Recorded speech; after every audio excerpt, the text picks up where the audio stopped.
Welcome to SportsBeat KC, the Kansas City Star's daily sports podcast. I'm the host, Blair Kerkhoff. We made it to June 1st, and you know what that means? Well, that unlike several other Major League teams, Royals baseball operations employees won't be furloughed or laid off, and that all of its minor league players will continue to get paid through the summer. It's more than 200 players. We talk about these moves that have been widely applauded, and appropriately so, on today's show with Royals beat writer Lynn Worthy and Star columnist Sam Mellinger and Vahe Gregorian. We also get into baseball's future. Are the owners and players going to get this thing settled? Are we going to have a season? But we'll start today's show with an audio clip from Royals general manager Dayton Moore, who spoke to reporters late last Friday afternoon. We're extremely fortunate and blessed to have John Sherman and all the investors as a part of our ownership group. I mean, it's been amazing to be able to work with John. He's very thoughtful. He asks great questions. He's a great communicator. Our conversations are lengthy. They're full of depth and substance. And it's been a joy to work with him and all of our people through this process. I mean, I got an update today. I mean, this organization, since we left spring training, has had 1,240 Zoom calls and webinars with our baseball operations department. A lot of those calls have been with our minor league players, one-on-one calls with our minor league players. 180 of those calls have been specific to our pitching programs and our hitting programs. And so it's been a collective group that has led during this period of time. We've taken great opportunity, I believe, to utilize this time wisely, to grow stronger as an organization, to communicate better. But John Sherman's advice to me once we left spring training was, he said, Dayton, I asked him, I said, how would you want us to lead through this? And he said, just be very transparent with people. Make sure they understand, what we're dealing with. Communicate effectively as the best you can with what we're experiencing. And, we did just that. And I can't say enough about what J.J. Piccolo has done, and Scott Sharp and Alex Zumwalt and Mitch Meyer and Paul Gibson and Lonnie Goldberg and Renee Francisco. And I mean, I'm leaving people out. I hate to name names, but it's just been amazing to watch those individuals lead. But we all began in this game, and the leadership in our organization, we all began at the lower levels. We started as scouts. We started as coaches. We know how hard it is to play this game. We understand what baseball means to a baseball player and what a baseball player goes through, the sacrifices that they make. Flanny, one of the things that we talk repeatedly about with all of our players is, we want them to learn valuable leadership lessons through this game of baseball. In the minor leagues is certainly a great platform to do just that, to learn to be a leader. And so we've tried to model that behavior the very best we can. But understand this, that the minor league player, the players that you'll never know about, the players that never get out of rookie ball or high A, those players have as much impact on the growth of our game than 10-year, 15-year veteran players. They have as much opportunity and influence on the growth of our game as those individuals that played for a long time, because those are the individuals that go back into their communities and teach the game. They work in academies, they're junior college coaches, they're college coaches, they're scouts, they coach in professional baseball. They're growing the game constantly because they're so passionate about it. And so we felt that it was really, really important not to release one minor league player during this period of time, a time that we needed to stand behind them. The weekly amount that they get, truthfully, is not a whole lot of money.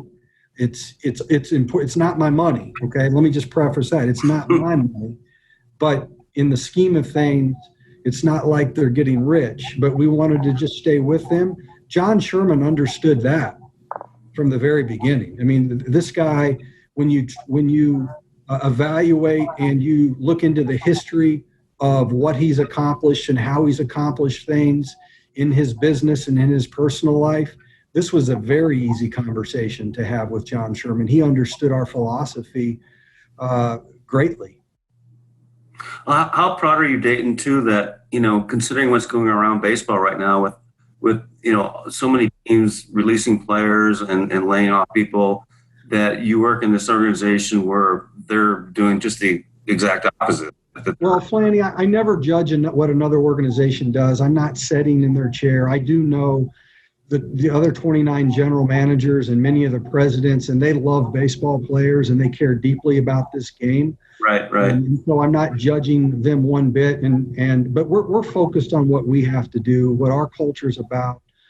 We came here many years ago with the spirit of how can we make the game of baseball and softball better in our community. We want kids, boys and girls, playing the game. We're never going to stop looking at this game from the eyes of our youth, and we're going to just try to pull the integrity of the game. And like I said, it's the support we've had from John Sherman and this ownership group. I mean, it's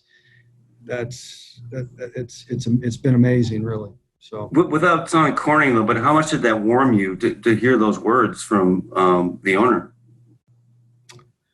Well, it's special because this thing is so much bigger than us, Flanny. I mean, we have a very small window of opportunity in this game. We take nothing for granted. Right. And we are stewards of this game. I think John Sherman said that from the very beginning. David Glass always talked about being a steward of the game, and that's what we've always tried to do. We just want to make the game better than we left. We just want to make it better than we found it. That's all. That's all we're trying to do. We don't deserve credit for that. That's what we're supposed to do. Hey, it's Blair. We have a special subscription offer for SportsBeat KC listeners, unlimited digital access to the Kansas City Star's award-winning sports coverage. Sign up now for 1 year of Sports Pass for access to all the sports news, features, and columns presented on the kansascity.com site, and it's only $30. That's a 40% savings off our regular rate. Your subscription will automatically renew after the initial term at $50 unless you tell us to cancel. Your subscription helps support the sports coverage of kansascity.com and the Kansas City Star, and that support has never been more important. Please visit kansascity.com/SportsBeatKC offer to get this special offer. And as always, thanks for listening. Here with the guys, Lynn Worthy, Royals beat writers here. So is Sam Mellinger and Gregorian, Star columnist. And we just heard from Royals GM Dayton Moore explaining what the Royals are doing, which is continuing to pay minor league baseball players through the summer and continuing to pay, not lay off or furlough the baseball operations folks in the front office. Hey, Lynn, I wanted to ask you, just to get started, when did you catch wind of this, and what was your reaction to it? Well, the fact that they were still trying to decide what they were going to do with the minor leaguers, because I think talked to Dayton the day before, and it was still a question about what they were going to do, but it didn't sound as though they were going to, like the A's had declared pretty much that they were going to just cut it off, no more payments once you got past May. And it didn't sound like they wanted to do that, but he just, he wasn't willing to go to say what they were going to do, but that he'd talked to John Sherman and that he'd been really supportive. And then I think earlier in the day on Friday, got word that there was, I think, to remember who it was first. There was, I think, John Heyman tweeted something. I was able to confirm it, and then we talked to Dayton in the afternoon, and my reaction was that this sounded like sort of what you would expect from Dayton Moore. I mean, obviously it's more than Dayton. You have to go through ownership, but my first reaction was just the emphasis they put on the minor leagues, and not just as development, but in terms of the way they take care of those players, the way they look at almost like they're looking after those young men more than just baseball players. The way they think of them as a way to spread the game into different communities. Things that we've heard Dayton say, but also you talk to different people. I mean, you talk to Dayton and off the record, and you hear these same sorts of things. You talk to different people. I mean, before I even covered the organization, talking, whether it's scouts or people like that who talk about just the reverence for Dayton Moore and the type of guy he is. This just sort of fit with what you would expect. So it wasn't a surprise. I guess it was just sort of against what you see in some of these other organizations where, you got the A's saying we're not paying guys. You got organizations saying that they're going to pay them to a certain point. You got Angels talking about furloughing, a lot of the scouting staff. And meanwhile, you got the Royals, who aren't a big market, who aren't making a whole lot of money, who, they're going to pay their minor leaguers, and there's executives in the baseball side who are going to take pay cuts so that they don't furlough lower rung people like the scouts and the player development side.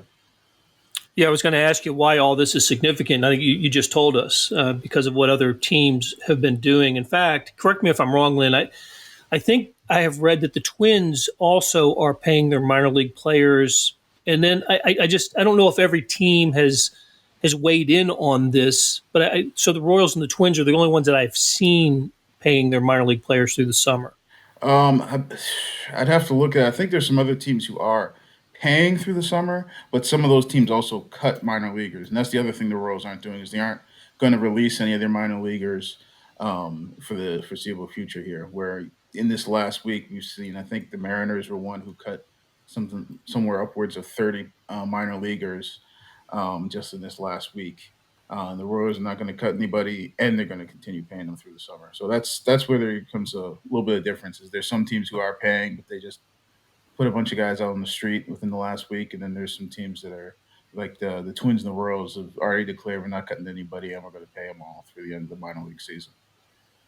All right, Sam and Vahe, you guys have known Dayton Moore for a long time. Sam, you longer than anybody here. And to me, this is the ultimate walk the walk example of Dayton Moore. The Royals don't talk the talk, they walk the walk, especially when it comes to treating people. And I just listen. This was announced on Friday. It understandably got lost in the news cycle with the events over the weekend and in the country. But I just thought it was worth. We need to talk about this, and the Royals. Not that they're looking for credit, but absolutely need to get the credit that they're due for all this. Yeah, I had like two equally strong and on a 1 to 10 scale, 10 out of 10, two equal reactions. And the first was, this is who the Royals have built themselves to be. Like they're, part of, and I wish I could think of another way to say it, but part of their brand has been treating people a certain way, supporting minor leaguers, treating baseball players as people, as well as players. And anything other than this, in some ways, if you want to look at it, I don't know if this is cynical, but if they would have done what the Angels are doing, it would have been hypocritical. It would have gone against what they've built themselves to be. It would have gone against the way that they built themselves from a laughing stock. The 30 out of 30, the worst franchise in baseball, to world champions, it would have been a rejection of that. The other equally strong reaction I had is that the Royals were, I think, uniquely positioned to justify cuts, because unlike the other 29 teams, the man and the men that own the Royals do not have years of profits to go back on as they're losing money this season. They don't have, a franchise valuation that has skyrocketed. In fact, they have a franchise they just paid $1 billion for, have not played a game, and I don't know what they could sell that team for right now, but it sure as hell would not be $1 billion. Yeah, I was going to say, where's the income right now? Yeah. So they are, I think, uniquely positioned to justify some of these cuts. And the fact that they did not makes the Angels and Artie Moreno especially look like dogs. I mean, that is just a comprehensive rejection of the logic or the justification that some of these other clubs have done. It is significant that the Royals have done this in those two ways. I feel very strongly about that. Hey, What do you think, Blair, Vahe? I'll just mostly reiterate what Lynn and Sam have said, but it's funny you use that term about walking the walk. I had told myself they're walking the talk. They what they say Right. they do. They back it up. That's been certainly Dayton's modus operandi. I've thought about this with Dayton a number of times, and really he has a pretty consistent, almost unfailing record of being motivated for the good of the game or the good of the community by things he tries to do. And that's shown up. His sincerity shows up.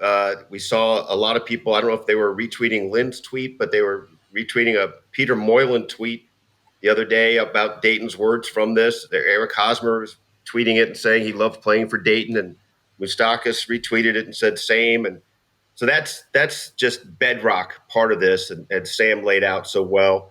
But the other thing is just really true about new ownership. We don't know anything about how this product is going to play out on the field, but I guess we've already learned a little something about John Sherman and his partners, and probably not something that obviously not something they wanted to have to speak to or stand up for or deal with in the midst of really crisis and chaos. But sometimes you show your true colors in these situations, and I think they've done that.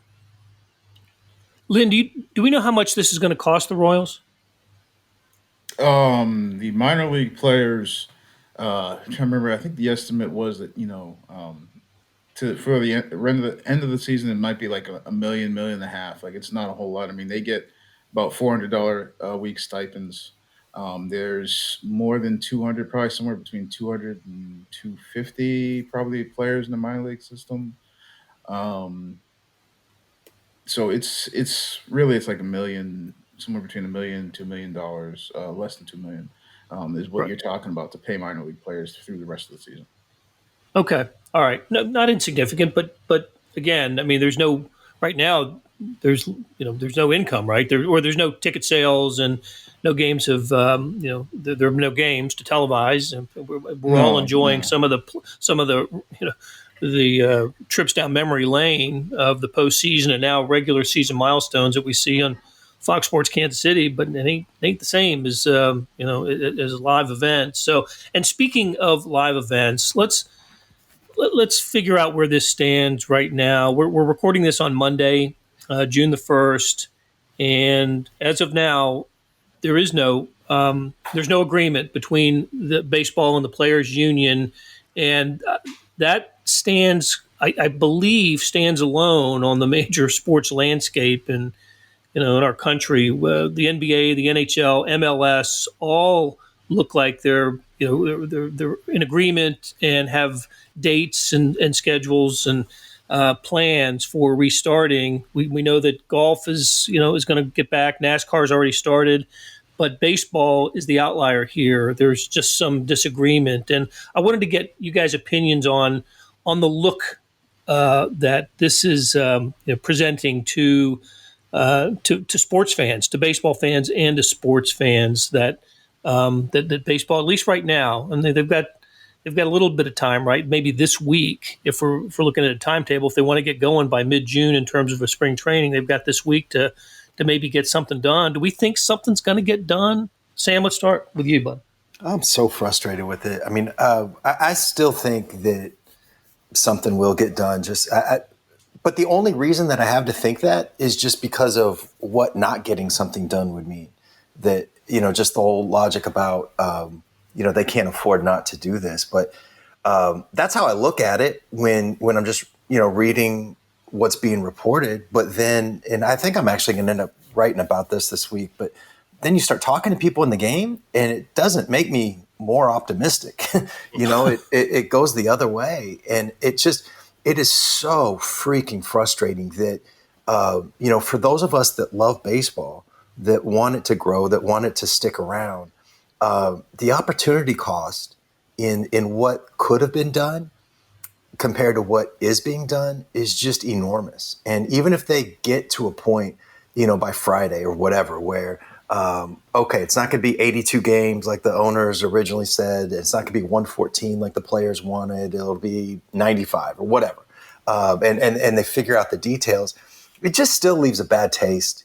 It still exposes a little bit of what's been going on. And it's, this distrust between players and owners has really been growing the last, especially the last 5 years, but I would say the last 10 as well. And this is what happens, like these other sports are getting their acts together and they're moving forward and they're operating as partners.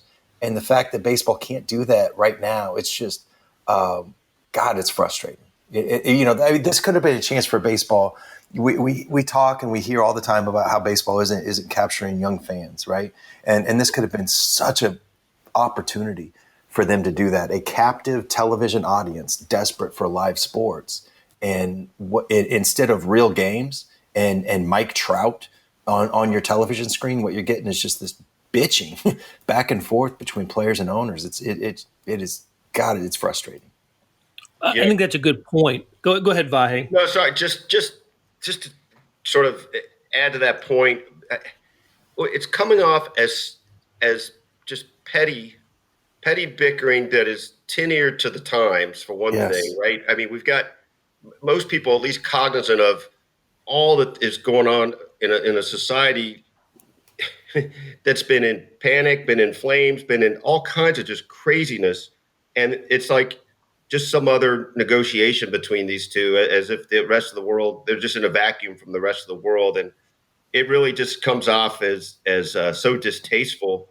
I've learned from my friend Sam, particularly, how to navigate a little bit of the waters of seeing, it's the greedy players always seeming to be the way public perception works.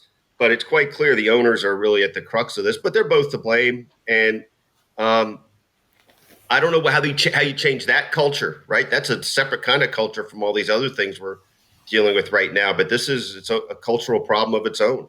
Yeah. Well, I thought baseball was in a place where if there had been a better relationship between the game and the union, that it had already started spring training, so it wasn't like it was starting from scratch. It could have been the first one back, right? I mean, it had a chance to be the first sport back. They would have cut out the cold weather games. It would have, baseball could have come back in a warm weather setting and had it just looked good. It would have been.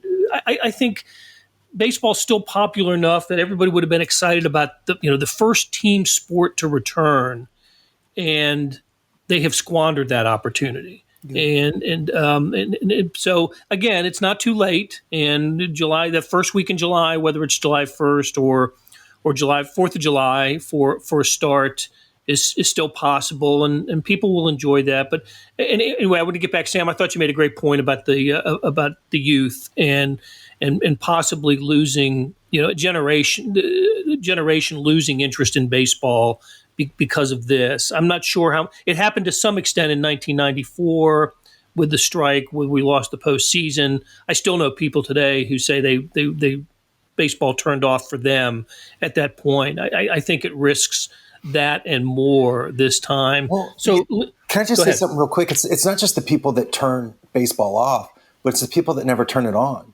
It's the people that never give it a chance. And baseball had an opportunity to be the first and to say, like, here we are, you want sports and here we are. But instead, it's going to be the NBA and soccer that are back before baseball, probably. And those are the sports that have passed or are passing baseball. And that's just, again, for those of us that love the game, it's just aggravating to see.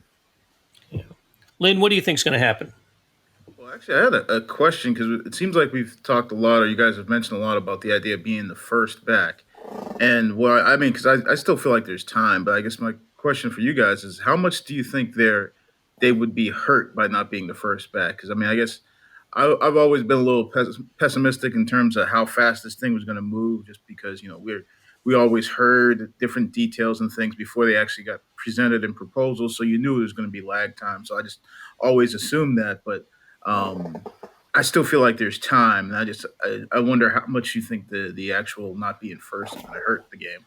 Well, I don't think it's about not being first necessarily. I think if the delay is them saying, look, there's a lot of complications here, and we've got players with who have gone through chemotherapy, and we've got players who have asthma or whatever. We've got at-risk players. We've got players with pregnant wives. We've got these things to work through, and it's just a complicated thing. If that was the delay, cool. Like, I mean, who could criticize them for that, right? But the delay is this complaining about every dollar, and that's the part that is going to turn off a lot of people, and has turned off a lot of people, and will continue to do it. That's the part that's aggravated.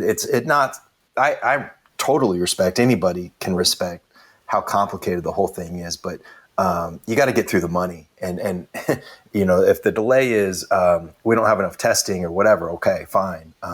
That's one thing. But if the delay is, no, we need further pay cuts, and this is exactly how you're going to have those pay cuts and all that, then that's the part that I think is just absolutely a turnoff.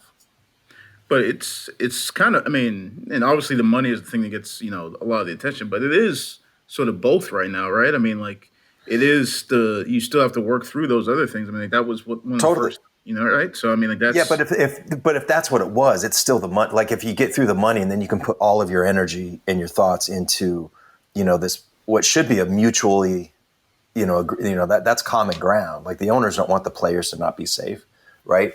But it's if you're doing two things, you can't devote all your energy to one. And as soon as anybody hears, especially right now, I mean, unemployment's going up and people are stressing about finances, and to hear those arguments, it's going to leave a lot of people, just not interested.